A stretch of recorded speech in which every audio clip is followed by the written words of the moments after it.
Story 1. I knew a girl in high school who was very sweet, but also very shy. She had very poor eyesight, had some tough dental issues, was overweight, and lived with a foster family in a trailer park. She wasn't particularly close with anyone in school, so I got the sense that she was just trying to make it through. Head down, get it done. But she was always kind, and I would talk with her a bit here and there. Mostly she kept to herself and seemed to want to just not be noticed at all. After high school, we lost touch.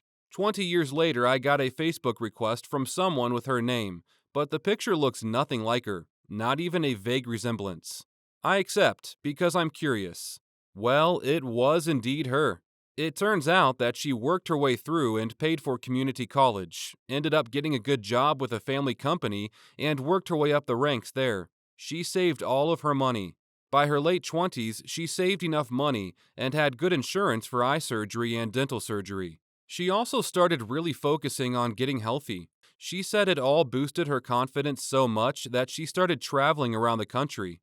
During those travels, she ended up meeting a great guy. She and her husband have a nice family, good jobs, and live in an affluent community. She acknowledged that her early years were tough, and she had such low self-esteem that she had a tough time making friends. She thanked me for always being kind to her. She ended with, "I may have blossomed late, but it was worth the wait." I'm so happy for her. We keep in touch. Story 2. A girl I knew was a strict Christian and floated between groups of friends. Her judgmental side came out from time to time. Once, I remember her telling a girl she was going to burn in the depths of hell for having sex. I only know this because I was the lucky girl sitting between them when the other girl jumped over me to punch her. Anyway, after high school, I heard she met a guy, stopped being a Christian, and wrote all sorts of oversharing sexual statuses on Facebook. They got engaged and were hooked on drugs.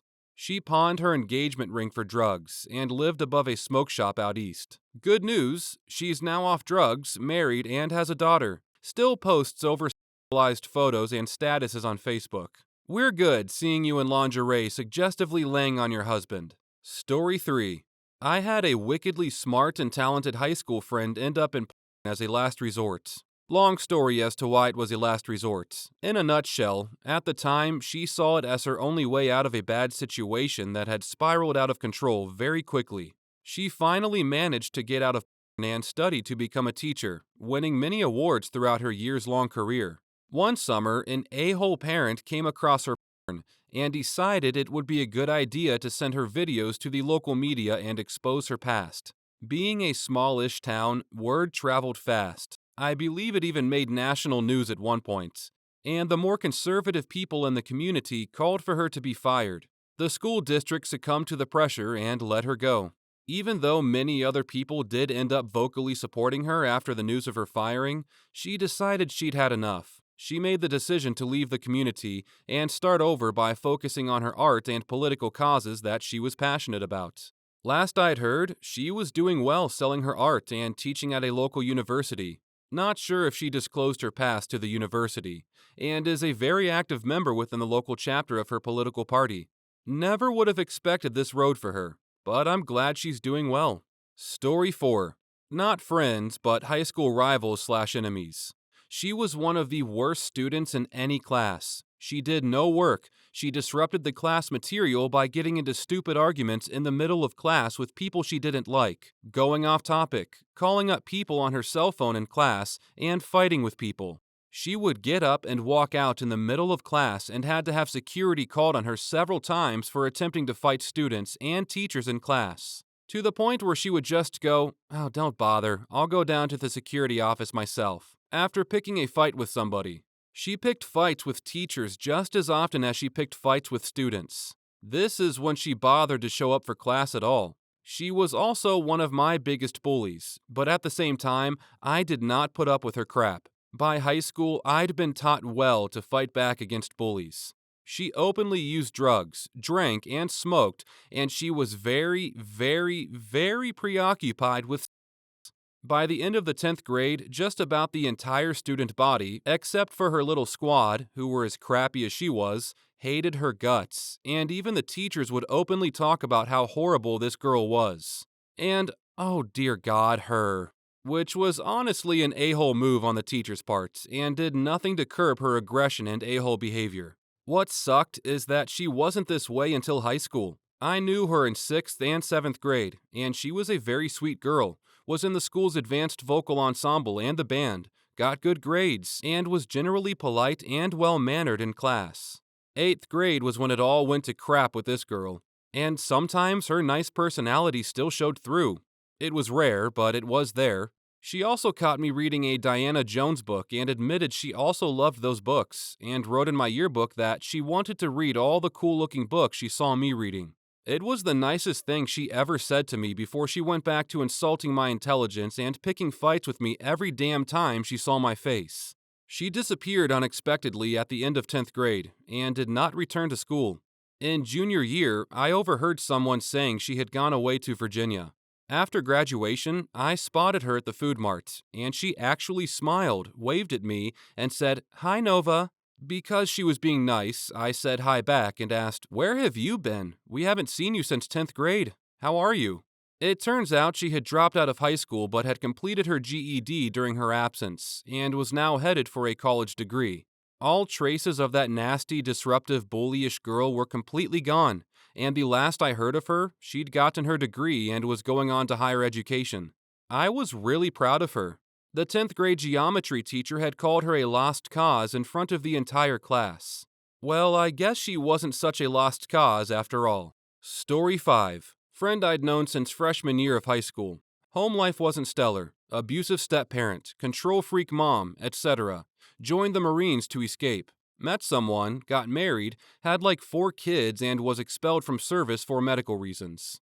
Got divorced, dad got full custody, so she moved back home and bounced around in a traveler trailer with a younger boyfriend, who stole his boss's business credit card before they bounced to Lord knows where. Last time she surfaced, it was on Facebook, and she was selling their wedding rings he'd purchased using the stolen credit card. It's a real shame how things went. She'd done well in the Marines and even in the early years of her marriage. Not sure what the tipping point was. She was furious about losing custody, but she wanted to uproot 4 kids from their home, school, friends, and their dad's side of the family to bounce around in a 13-foot travel trailer living off of her $650 in disability. She absolutely refused to acknowledge how horrible that would have been for them. Story 6. Best friend in high school. His stepdad was a district attorney, and apparently they didn't get along at all. This was the Bible Belt Southeast. I met him in the 10th grade as I smoked weed, and he happened to sell it. He lived in a trailer park and financed it with weed sales. My parents hated him. After he graduated from high school while living 100% on his own, he did 2 years of college before getting accepted in a major medical university program that actually paid him to be there. He is now a pharmaceutical engineer living in Switzerland. My parents were surprised to hear that. Story 7. There were 2 that really stand out. One of them was a girl who got in a fair amount of trouble. She skipped school, had a bad attitude, and was more interested in hanging out with friends than actually learning. She ended up becoming a lawyer, and eventually became the assistant DA of a city with about 3 million people. The other was a nice guy, got along with most everyone. I even considered him a friend and hung out with him on occasion. He came from a great family, and while he didn't get the best grades, he was good at things like fixing cars, so I assumed he would end up going into that field. Instead, he started a career in drinking. By the time he was 30, he had been in jail several times, in rehab a couple of times, had been arrested numerous times, had 2 restraining orders on him from former girlfriends, and had burned so many bridges with his family that they had given up on him. Now, in his mid-40s, he still lives in that same town. He looks like he's in his 60s, is on disability, and likely doesn't have much of a future as he continues to drink himself away. Story 8. Cheerleader who took a heck of a turn.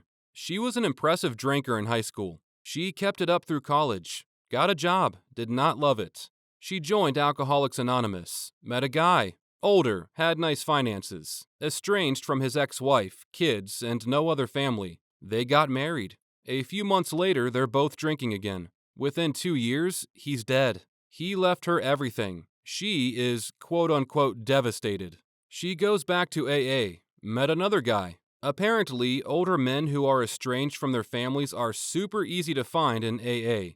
You got it, they're drinking, and the next thing you know, he's dead. Left her everything. Now she's gone back to AA again. She has met the most wonderful man. It's a shame his kids won't speak to him and won't come to the wedding. It's next month. Story 9. The most brilliant girl I knew, second in our graduating high school, was also one of the most lively and outgoing people I knew. She could befriend anyone. She was so fun and energetic and thoroughly enjoyed living life. I thought she was destined for so much success. She ended up passing away last year, just a couple of months shy of her 24th birthday after a lengthy and private battle with cancer. When I found out about her illness, it was already terminal. And when she passed away, all I could think about was how unfair it was that someone with so much potential, someone who did everything right in life, could die like that. Her death really got to me, and as the 1 year anniversary is approaching, I constantly remind myself to make the most of every second of my life, because hers was cut so short. Story 10. A lot of them. I don't know if there was something in the water in our town or what. A lovely girl in my class had severe anorexia, to the extent that she had to repeat the year. She was strikingly pretty, with the face of an angel. Always wondered if she felt self-conscious and grew obsessed about her looks because it was what people valued. Nobody made the same fuss about her good grades or niceness. She is now morbidly obese, couch surfing, and pretty much always wears the same big brown coat and tracksuit pants.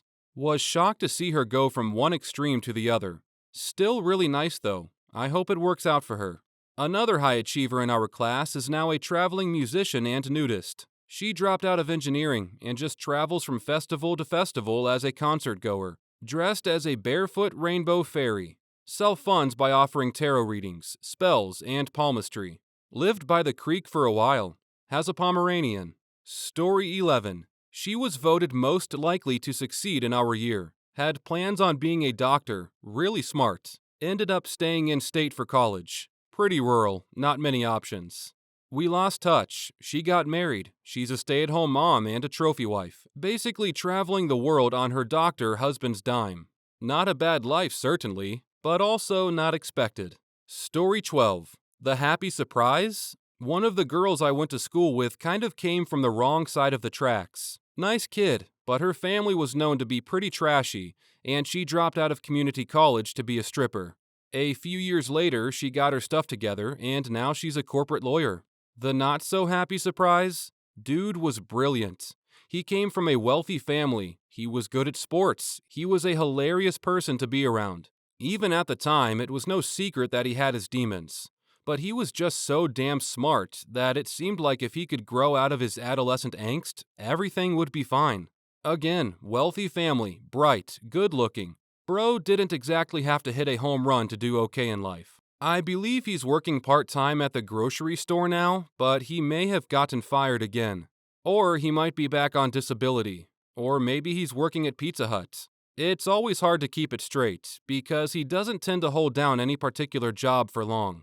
Honestly, if he weren't such a nice person, there might be a hint of schadenfreude there. But as it is, it's just tragic. He really was brilliant, and he really was a wonderful human being. But there weren't enough advantages in the world to save him from himself. Story 13. Low achiever. Used to goof off in class all the time.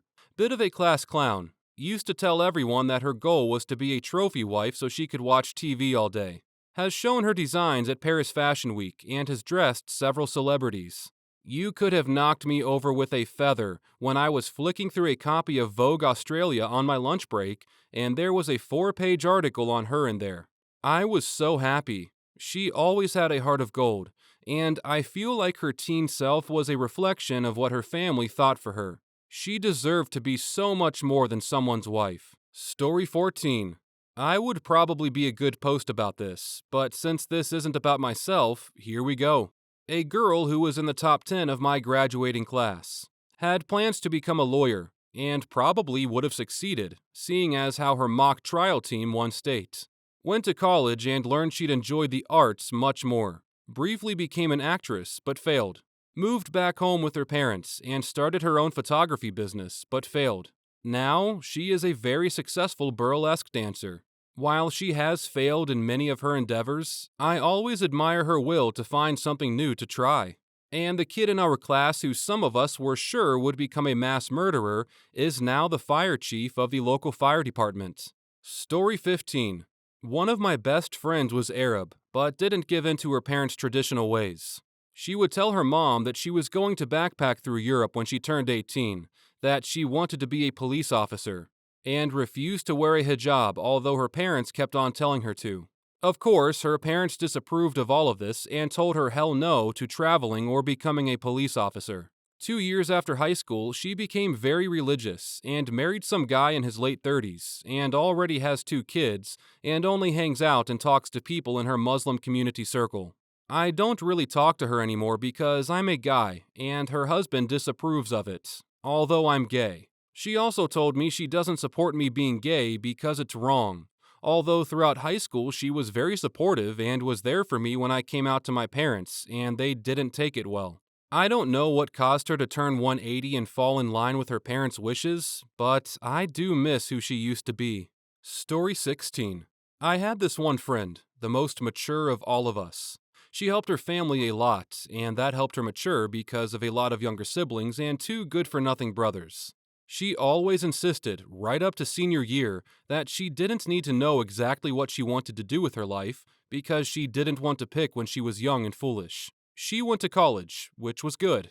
Then she got into an abusive relationship before going back home. She works 2 jobs, and the little free time she has is spent coaching her younger brother's sports team. We never realized her family basically was her identity. She has no interests beyond baking, for her family and sports team events, and anime, which she enjoys with her sisters. It sucks. They're all wonderful people, but it sucks. Don't think she even likes coaching, but her mother made her do it. She was so smart and mature. We figured she'd get an office job. Story 17. Wasn't really a high school friend, but more like a babysitter's high school friend. When I was in primary school, my babysitter and her cousin Madeline would hang out together while taking care of me. Madeline was everything you could have wanted out of a high schooler. She was pretty, athletic, and most of all, she was extremely intelligent. Got all sorts of awards and praises in her 8th grade graduation. Once high school came around the corner, we had the biggest hope for her. She planned on doing this program that would allow you to graduate your sophomore year. It was incredibly difficult, and you'd have to take junior and senior classes early on. We all believed in her wholeheartedly, and in short, she failed miserably. Instead of studying, she slept around and smoked weed, did drugs, and failed the test to graduate early. She got pregnant junior year by a married man, ended up miscarrying, fell into alcohol, and is currently unemployed living under her mother's care. All of this happened before I could even start high school, a year ago. Story 18. Had a friend who lived near me. Both of us went to parochial schools, which does not make a person good by itself, trust me, and had solid home lives. He was a little more tense, but nothing abnormal. He was really close to his dad and brother, and we were really close friends. All through middle school and the first half of high school, he was like a brother to us in our group of friends. Then he started to make a dumb decision here and there, but nothing too huge. Once we graduated, hit the fan. He got really into drugs, started with pot first, then shrooms, cocaine, LSD, and all combined with large amounts of hard liquor. He got in trouble with the law and dropped out of college. Thing is, he was very bright and a talented individual with an absolute heart of gold. But there were issues he had been dealing with that he kept hidden underneath a happy facade. Any one of us would have dropped everything to make sure he was okay, but none of us knew how much he needed help. I've always been a great judge of character, and can just sense what people are thinking and feeling from just talking with them. These guys taught me just how masterfully people can hide beneath a smile and a laugh, taught me to be aware of the small signs. The only benefit to this lesson is that I now know what to look for with students who may need help. People can be so skilled at concealment of their feelings and needs. You have to look for the small things and reach out.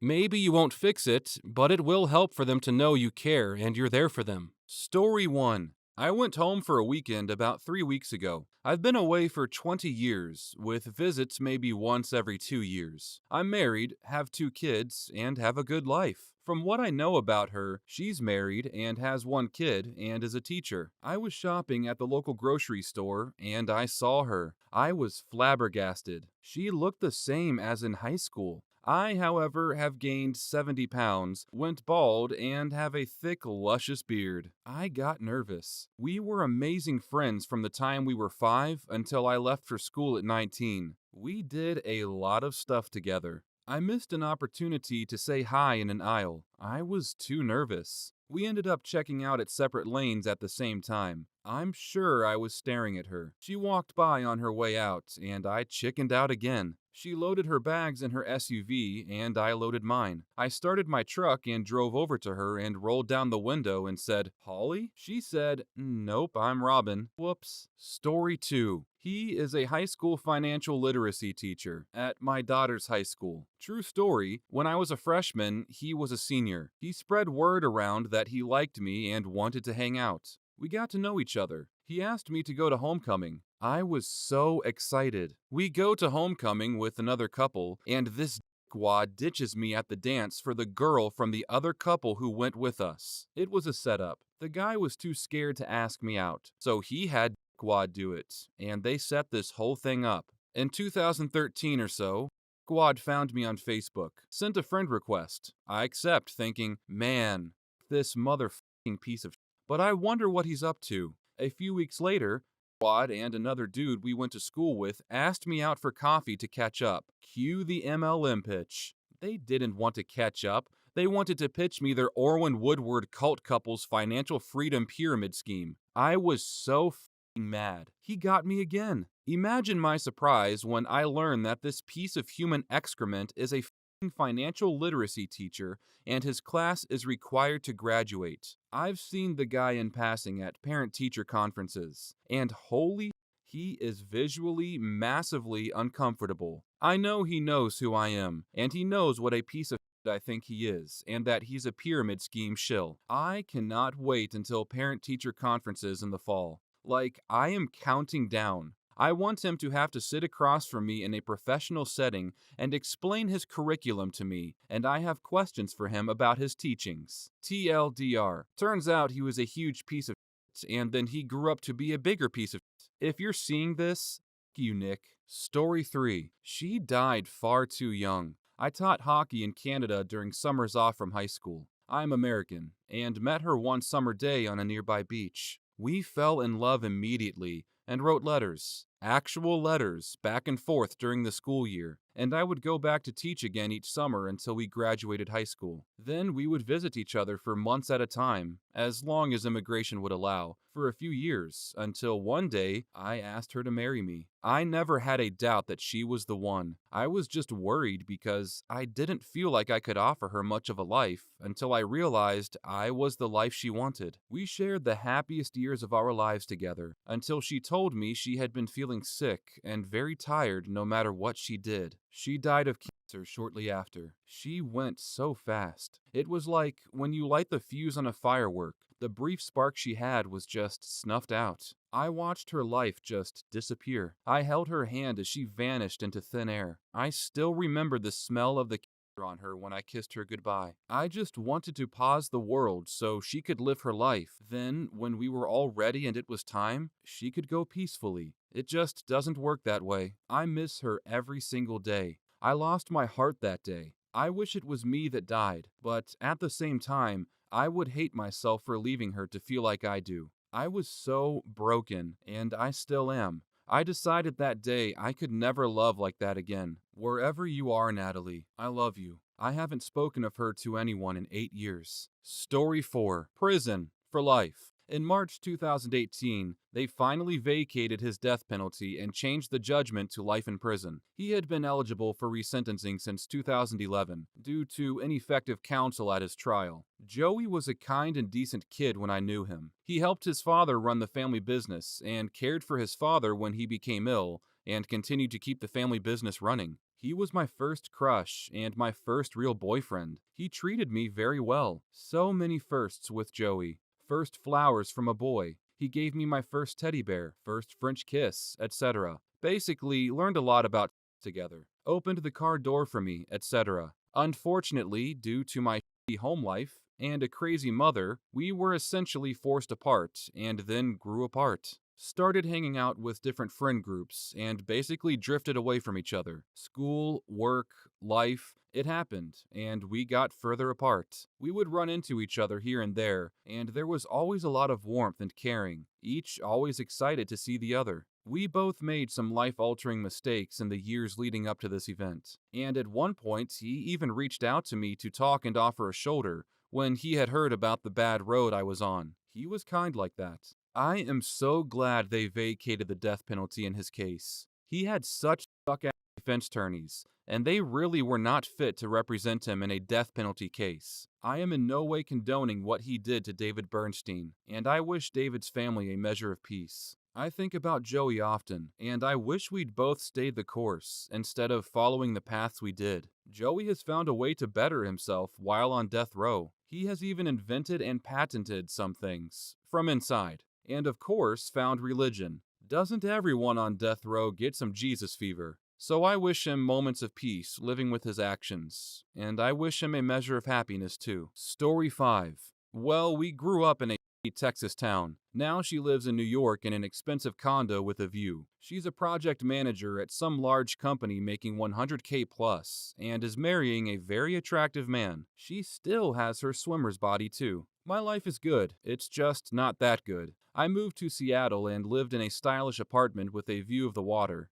I write novels and do computer science stuff, making above average money for Americans. Anyway, I don't feel bad at all. At the end of the day, she didn't like or love me for whatever reason, and I can't stay with a person who doesn't like or love me. I've had many other partners since I knew her, some of which have really blown my mind. I'm quite happy where I'm at. Story 6. I had the biggest crush on my friend's brother. When I finally worked up the courage to tell him that I liked him, he apologized because he had just started dating someone else. He had a lot going for his senior year, but got into selling drugs. He got busted and spent some time in jail. Last I heard, after he got out of jail, he married the girl he was dating when I told him I liked him. And they have 4 kids now. Sometimes I think maybe his life would have been better with me, but maybe my life would have been worse with him. Story 7. I went to my 10-year reunion not long ago. Mr. Crush and I are Facebook friends, but were never even really friends back in the day. Since then, he was a model for Lucky brand jeans and has moved up to the styling side behind the camera. He is still quite pretty. My husband came to the reunion and couldn't stop laughing when Mr. Crush came up to me, asked me what I was drinking, and I stammered Merlot. Mr. Crush proceeds to good-naturedly and drunkenly tell Hubs we had lockers next to each other one year, and it would make sense my husband would be successful and handsome, considering I was beautiful and a good student back then. Meanwhile, I was slowly melting against a wall, drunk. Too many handsome men in front of me. Is it hot in here? No, just me? If I could go back in time, I'd tell a 15-year-old me that someday she'd be married to a stud, and the boy she could never, and still can barely, talk to thought she was beautiful all along. Story 8. In a relationship with a pedophile. I warned her against it since we were kids. Her whole family is going nuts because she is 18 and he is 40 with 2 kids, divorced, and the parents were retarded enough to not see it a mile away. Oh well, I hope they have fun. I refer to him as a pedo because whenever we used to go camping or anywhere, he would always try to sleep next to her and get way too friendly. My favorite is when we went camping and he convinced her to sleep on a boat on the lake with him. There were another 10 of us in tents, and he decided to sleep on a boat with her. I'm sure he didn't try anything, since she was 9 years old back then and he was over 30, but in any case, it's still f***ed up. Story 9. Still in the same area, so am I. We're still really good friends and hang out a lot. It's been 6 years since graduation, and I still can't tell if she likes me or not. Don't think she's been in a relationship and she doesn't date, though she may have been gay for a while. She recently got a Bumble account and is matching with guys, so that rules out the gay thing, and now I'm apparently her dating confidant. Hurts. Don't really want to ruin a great friendship over my stupid feelings. Story 10. Had 2. First one ended up being a bipolar denier who still refuses to seek help. has been married and divorced 3 times, has changed her name and state she lives in,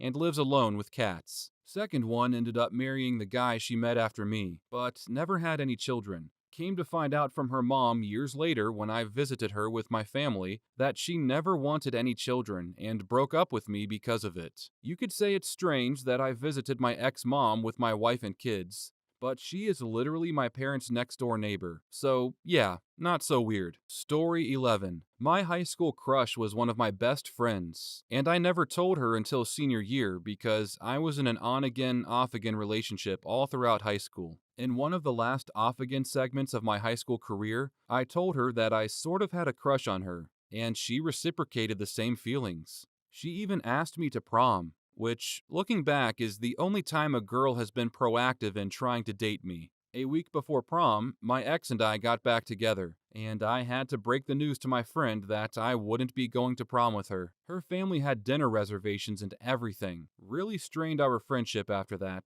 especially because my girlfriend didn't let me talk to her. I still feel awful about it, but my ex really had some grotesque hold on me. I ended up moving out of state a year out of high school, and on my last week in town, I ran into her coincidentally, and we talked for like 2 minutes. But the TLDR of that convo was basically, hi, bye. Looked her up. She's married, is a Christian school teacher, and has seemingly traveled the world. All the things she wanted to do when she grew up. Good for her. Story 12. He spent a lot of time telling me that I was going to be a failure because I didn't pay much attention in school, and he was going to own a cruise line and be a billionaire by now. I just wanted to be an artist, so clearly that wasn't going anywhere. I was completely in love with him, so I didn't realize how much of an asshole he was. I'm the director of a thriving nonprofit, and I'm currently paying my bills writing. I make a small profit on Patreon, and have sold about 500 paperback copies this year of the serial I published there. I'm not wealthy, but I'm really happy, and I'm doing what I love, and it's only getting better since I'm applying for graduate school now. He's still a shift manager at Starbucks. We're almost 30. Story 13. Probably studying for exams. I asked her out when I was still in school. I was a grade ahead of her. It made things pretty awkward for a while, but all in all, we are still friends. I haven't seen her in a while, and I don't think she realized just how big of a crush I had on her. Thank goodness. But I would rather have her as a friend than not at all. Just a note to those who have a friend that they want to be more than friends with. Don't be afraid to ask the question. If they're truly a friend worth having, they'll still be your friend afterwards, no matter their answer. Story 14. I didn't have a high school crush. The closest I came was in junior high. This girl handed me a piece of chalk so I could write on the blackboard, and looked at me, and I realized she was so pretty. I looked at her differently for about a year and thought, wow, she is so hot. But I wasn't that interested or nowhere near being obsessed whatsoever. Eventually, I just lost interest. She wasn't the most absolute popular, hot, or pretty girl. She was actually very petite, but she was just a nice-looking girl. So I looked her up, and she seems to be a very successful and very smart consultant with a lot of credentials. We're the same age, obviously. I'm actually 43, so she must be too. She looks like she's still 25 and has an amazing body. Story 15. We lost contact a year before I graduated. Turns out, we lived nearly perfectly synchronized lives for the next 17 years. She moved back to town to help with her parents after beginning the divorce process because of her unhappy marriage. During that time, I found someone and had a child. Turns out, we had some critical issues with our marriage and began an amicable divorce around the same time. Fast forward a little bit, and she's now lying in bed, curled up in my arms, peacefully asleep. Story 16. Had 3 main crushes. One graduated college with some random degree and has been babysitting since. It's been about a year and a half, and I have no clue if she's been job searching. One sort of disappeared off the face of the earth. Well, social media mainly. And the last one turned into a ridiculously good cosplayer, like one of the more revealing kinds. Story 17. I married her. Worst mistake of my life. I will never regret our daughter, but my ex wife cheated on me the entire relationship, and I was blind and kept forgiving her. Now I have trust issues, deal with depression daily, my ADHD has been hitting extra hard, but I have custody of my daughter. She is currently going through her second divorce, with whom she has two other kids. The only reason I'm fighting is because of my daughter. I recently went to the doctor to help with the depression and soon to start ADHD meds again. Story 18. In high school, one of my best friends, also my crush, wanted to go to UNLV and study hospitality management and work her way up to running a Vegas hotel or casino. She chose a cheaper local college and state, which is fine and made sense. But after her junior year, she got an internship offer to work for a Vegas hotel for the summer, and a decent shot at a job there afterwards based on the program history. She passed on this opportunity because being away from her family was too much of a trade-off for her. I never understood that. We stopped being friends. The crush had been long gone. I just couldn't see her the same, and things I thought we had in common no longer existed. She's married and happy, I think, so I guess it worked out. I just can't understand how someone could want something for so long and then just let the chance go. Story 19. I had two big crushes in high school. The first one is happily married after years of dating assholes and just had her first baby. We're still close friends and talk often. The second one is sitting less than 10 feet from me. We put our three kids to bed a bit ago and are now watching the Red Wings Predators game on TV while sipping a rum and coke.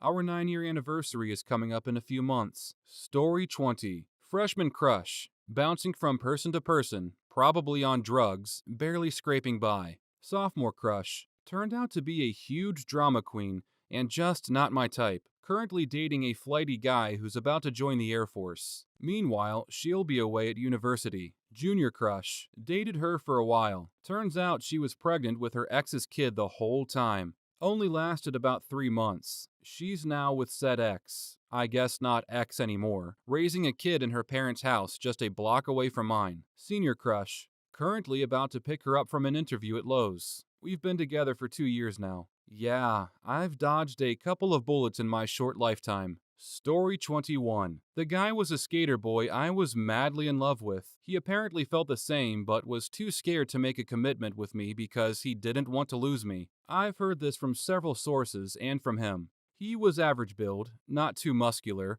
long platinum blonde hair, definitely was a punk who was always in trouble. Nothing major, just skating reasons, and always wrecking his vehicles. He is now working as an officer in the jail system and is swole as I didn't know guys could gain that much muscle. I don't think he's found anyone long term, but I haven't checked his profile in over a year. Story 22. I dated my high school crush for 2 years. She cheated. I broke up with her to pursue someone else. I set her up with one of our best friends, and then we didn't talk for 2 years. Then I set her up with a friend of my ex. She's with him now, and they live about 2 hours away. I pressured her into shortly after my ex and I broke up, but before she and this guy I introduced her to got together. I feel bad about it. It's probably why we don't talk now. I was in a bad place at the time, so I really wanted this girl's affection again, as she's very successful and a bombshell, so it validated me. Made me feel like I was desirable for a little bit. I'd like to apologize and rebuild, but how much of that is seeking validation, I couldn't begin to tell you. Story 23. Getting married to this f***ing asshole of a guy. She's way out of his league and puts up with so much of his, but they just bought a house in a nice neighborhood and adopted a new puppy. She's great though. Love of my life. She was actually my first girlfriend. We dated all the way through college, and I didn't appreciate how amazing she really was. But for some reason, she put up with me, and now, next year, I get to call her my wife.